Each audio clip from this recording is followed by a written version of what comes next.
It's Saturday, April 26, 2025, and we've got a major severe weather outbreak on the way. This is going to include the potential for strong tornadoes. I think we actually can start using the word tornado outbreak now. And this is shaping up for the Midwest early next week, and we need to talk about that right now. There it is, the main event, a rare Day 3 moderate risk of severe weather for the Midwest and the upper Midwest on April 28th. 2025. This is Monday. The Storm Prediction Center has issued a 4 out of 5 moderate risk for severe thunderstorms across Iowa, into southeast Minnesota, and western Wisconsin. This includes cities like Des Moines, Cedar Rapids, and Rochester, and up towards St. Paul in Minnesota. Now, around that moderate risk, we have a also rare Day 3 enhanced risk that goes plumb on up into Canada and then all the way back into eastern portions of Kansas. We're talking about cities like Madison, Omaha, Kansas City, and Minneapolis in the enhanced risk. And the Storm Prediction Center discussion actually already explicitly mentions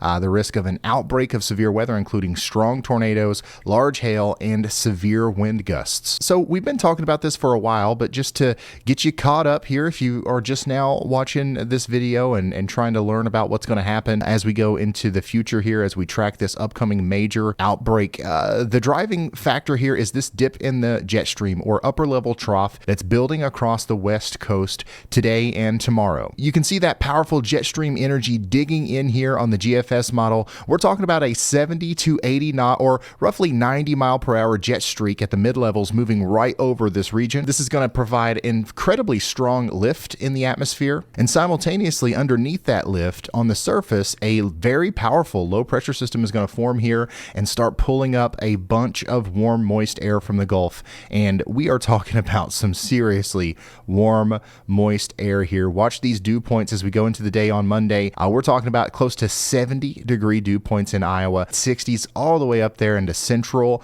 Minnesota. This is not very common. I'm just going to tell you guys right now, this kind of warm sector is something that we very rarely see this time of year, especially this far north. So this is almost certainly going to be a big time severe weather maker. Now, that combination of lift and moisture is expected to lead to strong destabilization, with CAPE values getting up there well above 3,000 joules per kilogram potentially, and that is once again fuel for thunderstorms. Just think of CAPE as food that thunderstorms need to survive, and they're going to be eaten very well as we go into the day on Monday. That's why we expect there to be such strong storms as we go into the afternoon and evening periods. And then add in the wind shear, and we've got ourselves a recipe for disaster here in the upper Midwest as we go into the day on Monday. We're going to have low-level jet stream winds here roaring at over 50 to 60, maybe even 70 miles per hour. Combine that with the upper-level winds and the destabilization, and we're almost certainly going to have rotating supercells out here capable of producing very large hail and damaging winds. And we can't forget about the strong tornado possibility either. Here's a look at what the radar could look like as we go into the future. This is the Rufus, or the RRFS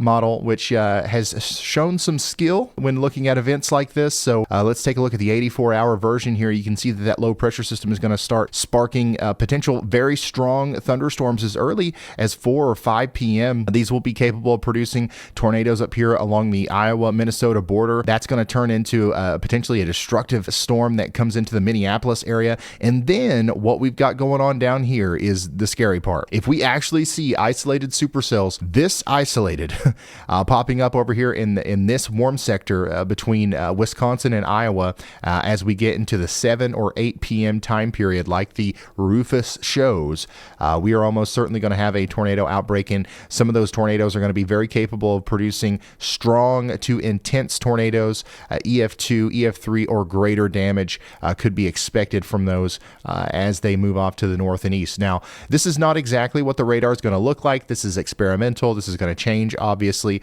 but if this is any indication of the level of discreteness that we're going to have with ourselves, we're in for a day that can only be described as plumb wild. And that brings us to, honestly, one of our biggest risks we've ever covered here on this channel in terms of size and population impact. We've got tens of millions of people under the gun for significant severe weather on Tuesday, April 29th, from central Texas up through Oklahoma, Arkansas, into Missouri, Kentucky, all of Indiana and Ohio, southern portions of Michigan, southern portions of Canada, including Ontario, portions of West Virginia, a little bit of Maryland, Pennsylvania, New York, and even Vermont is included in the target area here on Tuesday. So we will almost certainly be live on this day as well. While the threat isn't as significant looking here on Tuesday, it's still going to be a widespread severe weather day, and we need to be prepared for it. And you know, it doesn't stop there.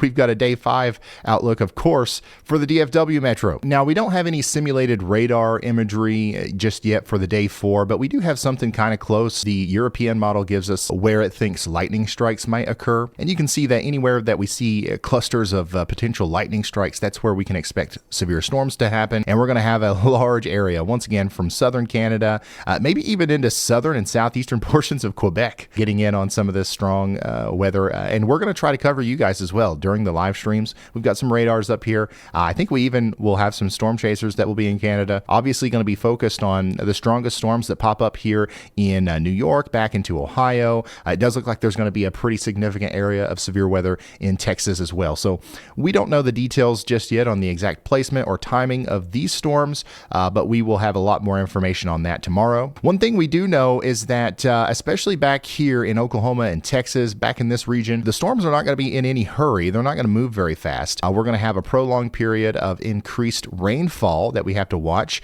that could lead to some flooding on top of the severe weather threat. And yeah, over the next couple of days, we could see well over 5, maybe 6 inches of rain near Tulsa, back towards Fort Smith, maybe up there towards Fayetteville. That's going to be the prime area for potential flooding as we go through Wednesday or so. And that's why the Weather Prediction Center has went ahead and put out a slight risk of excessive rainfall on the day 5 outlook. Now, this all starts tomorrow. Okay, so our first round of severe weather is actually going to happen tomorrow, associated with that upper level trough that's going to be causing our major severe weather outbreak on Monday. And this is prompting a slight risk of severe weather in Nebraska and southern portions of South Dakota tomorrow, April 27th, 2025, and a very large marginal risk that goes from Canada all the way down into Mexico. So you can see clearly here that on Sunday, we're going to have increased instability levels from Nebraska all the way down into Texas as a result of the lift that's going to be in the atmosphere and all the moisture coming up and meeting that developing low pressure system. And that will lead to lots of severe weather. I think we're going to have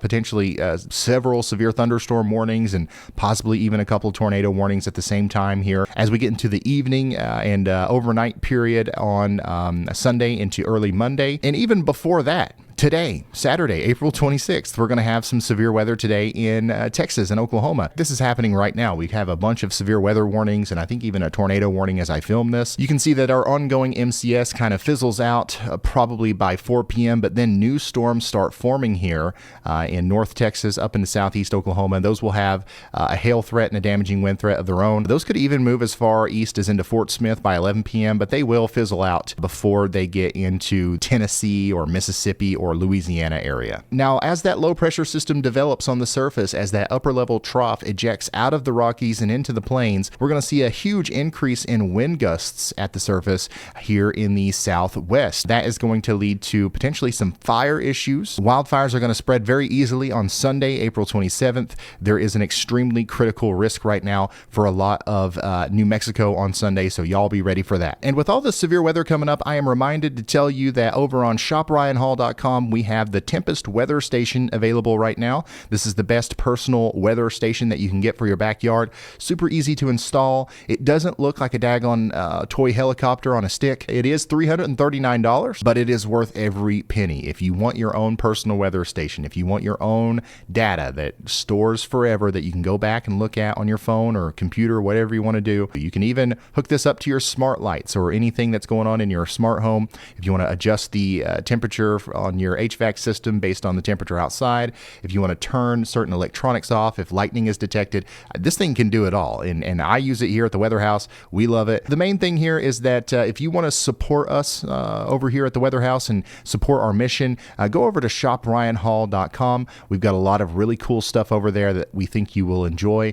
especially that Tempest weather station. There's a link in the top of the description. And that's all the weather talk I have for you today. Y'all, this is going to be a big storm. Major weather outbreak happening on Monday, so please subscribe to the channel, turn notifications on, and start spreading the word now. We're going to be live all day Monday, probably a lot of the day Tuesday. If anybody wants free, wall-to-wall, commercial-free storm coverage, tell them to come on over to the Ryan Hall Y'all channel. Follow me on Twitter and Facebook for more intermittent updates as we get closer to the storm, but I'll have another video for you tomorrow. I'll see you then. Goodbye.